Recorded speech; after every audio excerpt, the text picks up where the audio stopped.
네, 지금부터는 외국인과 기관의 수급을 통해서 시작의 힌트를 찾아보도록 하겠습니다. 오늘의 프로 참견러로 김태성 IS 본부장과 함께하겠습니다. 본부장님 어서 오세요. 네, 안녕하세요. 네, 외국인의 수급 동향부터 체크를 해볼게요. 외국인의 순매수 탑10인데요. 오늘은 바이오에 대한 매수세가 지속되고 있습니다. 특히 코스닥 바이오 기업들을 많이 사고 있고요. 오늘도 조선주들 대거 담고 있습니다. HD 한국조선해양, HD 현대중공업 담고 있는데요. 자, 이 중에서 좀 눈에 띄는 기업이 저는 네이버입니다. 딱히 강력한 모멘텀은 없어 보이는데 오늘 외국인 사고 있거든요. 금리 인하 때문인지 이유가 뭘까요? 참 외국인 순매수 탑10 중에 네. 가장 명분이 약한 기업이 네이버가 아닐까 생각이 들어요. 그런데 또 개인 투자자분들이 지금 네이버를 봄에 있어서 지금 간과해서는 안 되는 부분은 뭐냐? 우리가 이제 주가를 트레이딩할 때 가격이 싸다는 것도 사실은 굉장히 매력적이거든요.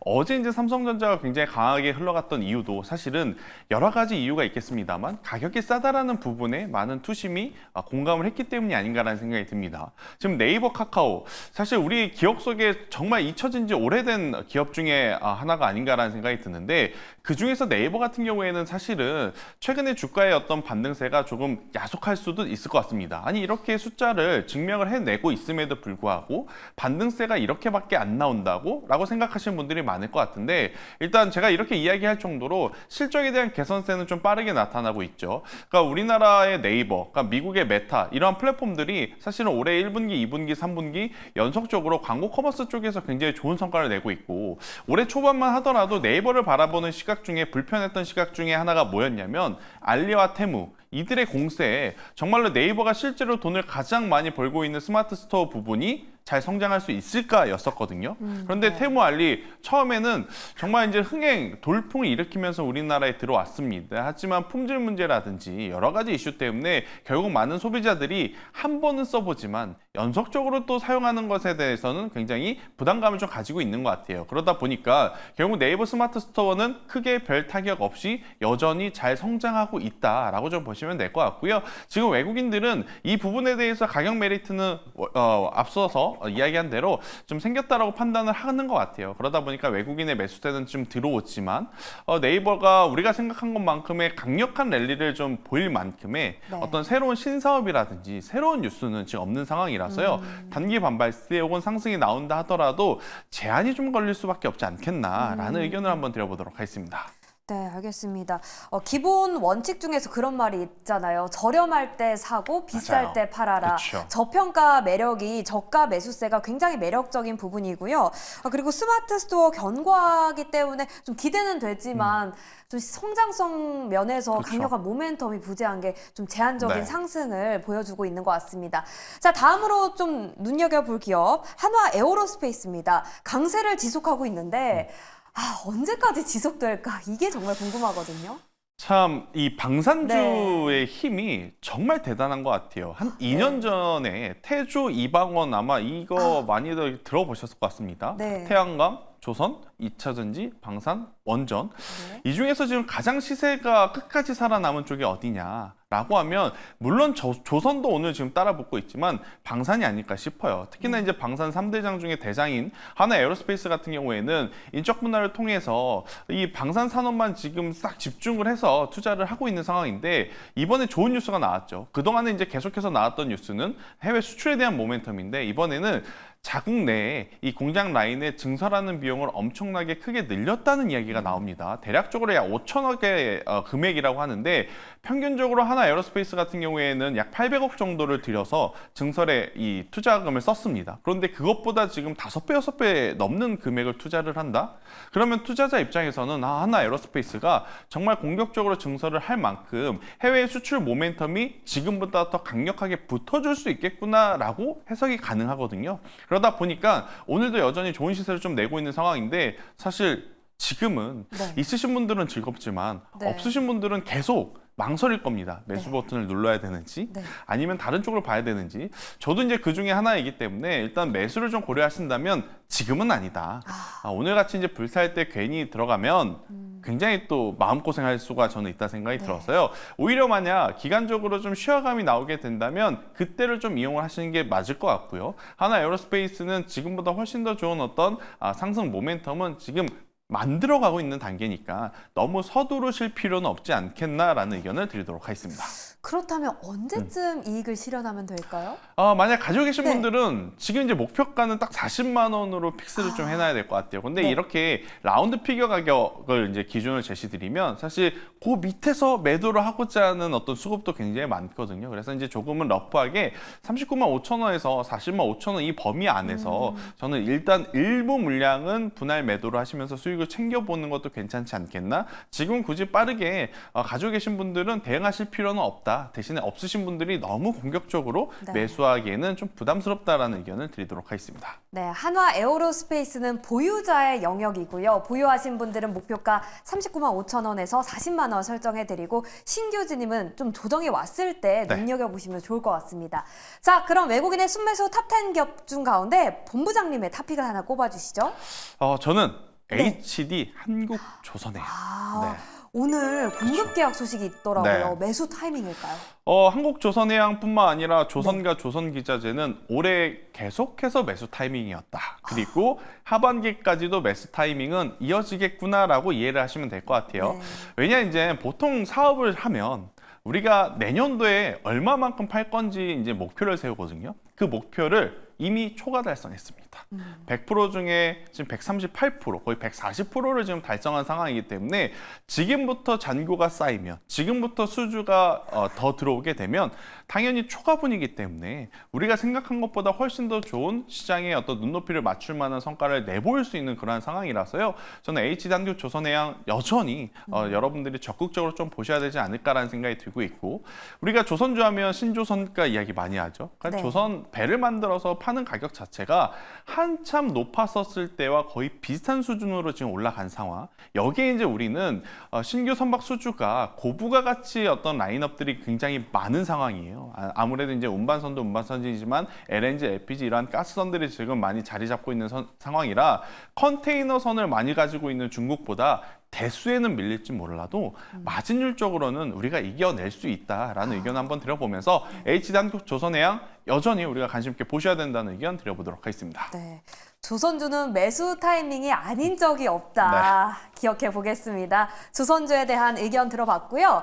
자, 계속해서 기관의 순매수 동향도 살펴보도록 할게요. 기관 역시 바이오 기업들 많이 담고 있습니다. 그리고 역시 HD 현대 미포라든지 한조에 사고 있고 맞아요. 삼성전자 이수페타시스, 장비 기업의 DI까지 담고 있습니다. 자, 이 중에서 바이오 기업의 대장이라고 할 수 있죠. 알테오젠 살펴볼게요. 어제 또 신고가를 기록했더라고요. 추가 상승 여력 얼만큼 남아 있습니까? 좀 목에 찼을까요? 사실 이들이 가지고 있는 기술, SC 네. 제형을 이제 살펴보면 네. 아무래도 이제 적응증이라고 하는 부분, 그러니까 다른 어떤 부분과 결합을 해서 확장을 할 수 있는 확장성을 고려를 해보면 저는 여전히 올라갈 가능성이 저는 높다 생각이 들어요. 근데 사실 오늘 제 마음의 원픽 섹터는 네. 제약바이오는 아니었거든요. 진짜. 왜냐하면 엔비디아가 어제 그렇게 좋은 모습을 보였기 때문에 사실 오늘 우리나라 증시 반도체를 기준으로 엄청난 랠리가 나올 수 있지 않겠나 생각을 했는데 또 뜬금없이 반도체는 시초 이후에 좀 약한 모습, 대신에 그 공백을 제약바이오주가 지금 가장 잘 메꿔주고 있고, 네. 또 더욱이 알테오젠 같은 경우에는 이번 주 내내 좋긴 좋은데 네. 너무 부담스럽다라는 평가가 주를 이어왔지만 그쵸. 현 구간에서 또 추가적인 상승세를 하고 있다 보니까 참 가지고 계신 분들이 좀 고민이 많으실 것 같아요. 그런데 제약바이오는 금리 인하 시기에 가장 큰 수혜를 받는 업종이기도 하고, 그리고 이제 기술 이전이라든지 최근의 공시를 좀 보면 알테오젠이 가장 좋은 기술력을 좀 보여주고 있는 상황이라서요. 좀 보유하고 계신 분들은 조금은 더 유지를 하시는 게 맞지 않을까라는 생각이 들고, 없으신 분들 같은 경우에는 앞서 이제 하나 에어로스페이스와 거의 비슷하다라고 좀 보시면 될 것 같아요. 좋긴 좋습니다. 하지만 신규 매수하기에는 조금은 기술적인 기다림이 지금은 필요한 시기가 아닌가라는 의견을 드리도록 하겠습니다. 네, 알겠습니다. 자, 다음으로 KTNG 살펴볼게요. 보통 경기 방어주로 잘 알려져 있는데 네. 외국인과 기관이 이틀 연속 매수를 하고 있더라고요. 네.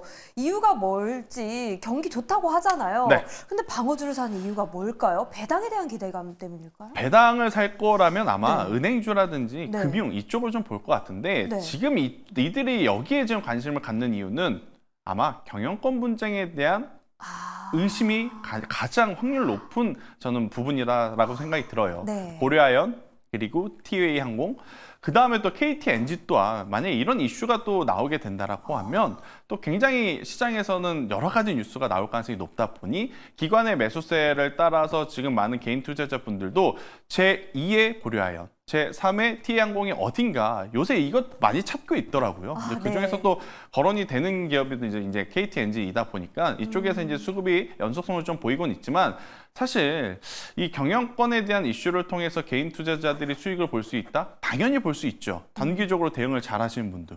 하지만 단기적으로 대응을 못 하신 분들 같은 경우에는 그리고 마지막까지 어떤 개인 투자자분들이 남아 있다면 항상 좋은 결과는 못 봤던 것 같아요. 그래서 저는 이 이슈에 따라서 움직일 가능성이 높다면 오히려 보지 않는 것이 훨씬 더 좋지 않을까라는 의견을 저는 조심스럽게 드려보도록 하겠습니다. 네, 매수세가 들어오는 이유는 경영권 분쟁 가능성이 좀 대두되기 네. 때문에 지켜보시는 것 같은데 아무래도 경영권 분쟁은 급등락이 많은 만큼 맞아요.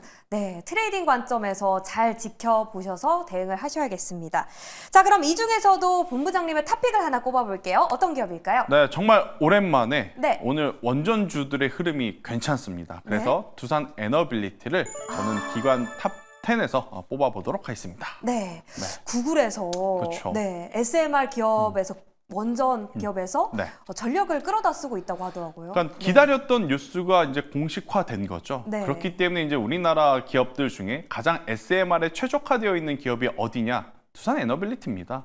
뭐 두산 에너빌리티의 부품을 납품하는 기업들도 물론 반짝 움직일 수는 있겠지만 일단 이 뉴스에 가장 또 기민하게 움직일 기업이 두산 에너빌리티이고 이 원전 같은 경우에는 말도 많고 여러 가지 이벤트도 있었는데 주가가 시원하게 오른 적이 없었던 것 같아요. 오를만 하면 세론. 오를만 하면 또 세론 그런 위치에서 지금 오늘 정말 오랜만에 글로벌 어떤 빅테크 기업들의 방향성을 보는 뉴스가 나왔기 때문에 저는 두산 에너빌리티도 기관의 수급을 추적하면서 요새 기관 우리 편 아닙니다. 그렇기 때문에 기관의 수급을 적극적으로 좀 추적을 하시면서 만약 기관의 매수세가 이어진다면 두산 에너빌리티도 굉장히 좋은 픽이 될 수 있다는 의견 드리겠습니다. 네.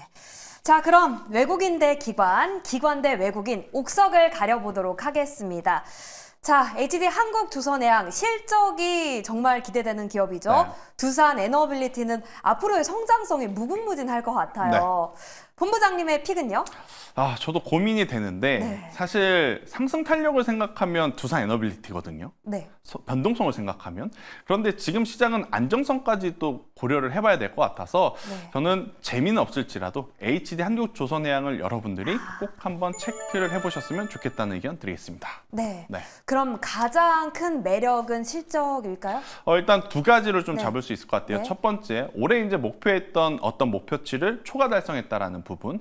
그리고 이제 두 번째, 이 신조성과가 계속해서 올라가고 있기 때문에 1분기보다 나은 2분기, 2분기보다 나은 하반기를 좀 기대해 볼 수 있기에 저는 HD한국조선해양 실적을 기준으로 본다 했었을 때 여전히 올라갈 수 있는 룸 자체가 많다는 생각이 들고 있고요. 대신에 이제 가격적인 부분이 가장 여러분들 궁금하실 네, 거예요. 목표가 선절가. 네, 일단 조선주도 같은 경우에는 앞서 제가 언급드렸던 뭐 하나 에어로스페이스라든지 뭐 알테오젠과는 좀 다르게 지금도 괜찮다. 어차피 이쪽은 한번 사이클을 타면 계속해서 올라가는 사이클을 보여주기 때문에 저는 현재 가격도 괜찮다 생각이 들고 있고요.